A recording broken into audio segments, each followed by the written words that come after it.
Ćao svima, dobrodošli u novi klip.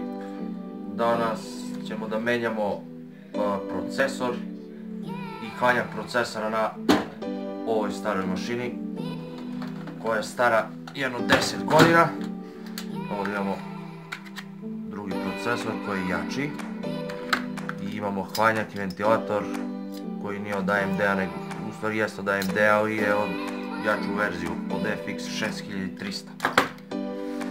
Procesor moramo da zamenimo zato što ovaj stari je doživio neko oštećenje zbog visoke temperature i drugo jezgro je nastradao i drži uvijek visoku temperaturu. Verovatno zato što pasta nikad nije menjena, koja bi trebala nekada da se zameni. U roku 10 godine, ja to nisam menio nikada. Sad idemo polako da skinemo otklopčamo ovaj kabli za napajanje ventilatora. Idemo ovdje. Skida jednim potezom procesor, sad skidamo ovako ovu polugu na gore, kao neka kočnica. Vidite, treba da ima pasta, ali nema ništa. Stavimo na stranu.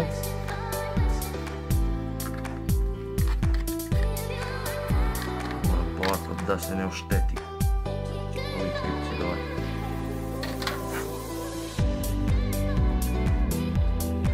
Mora da ima ovaj truglić i sad to pratite ovako, znači evo ga tu i to mora ovako, samo pažljivo da se ne ošteti i evo ga, ušao ovo ležište i ovako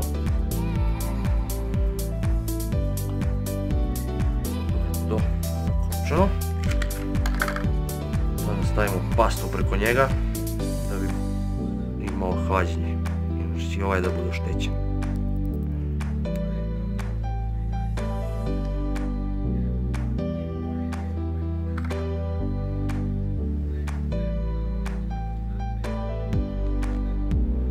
Ovako na sredinu.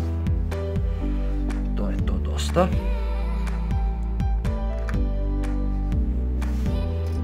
Sada ćemo hladnjak.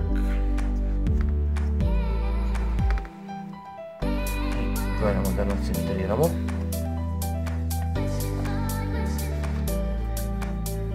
Ovo ide ovako ovdje.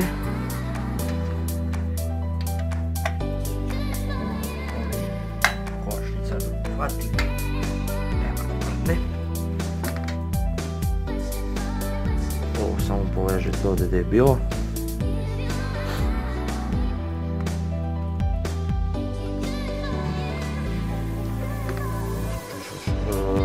To znači ovo je bio stari procesor AMD Athlon 4X2, on je 4000 plus 2,11 GHz, ovaj drugi što stavio je isto AMD Athlon 5600 plus, on je 2,9 GHz. I ovaj ventilator je od njega original, ovo je procesor FX 6300 i on brže se vrti, više obrta ima i nadam se će bolje da hladi. Ništa, to je to. Zamenili smo, sad ćemo da istestiramo da će to da radi.